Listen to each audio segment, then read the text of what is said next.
Hello everyone, today we will talk about how to fix or how to solve the problem of browser on Bumble app. To know how to fix or how to find the solution about browser on Bumble app, you should just go to settings. In the first, you can go to the window of apps and you can click on Bumble app. Then you can click on first stop and you can click OK. After that, you'll enter to the window of storage. Here you can click clear cache. Don't click clear data because that can cause you errors, so you can delete your account.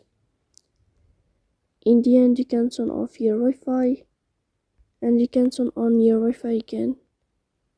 So please don't forget to support us by like and subscribe. See you next time in another video, and thank you for your attention.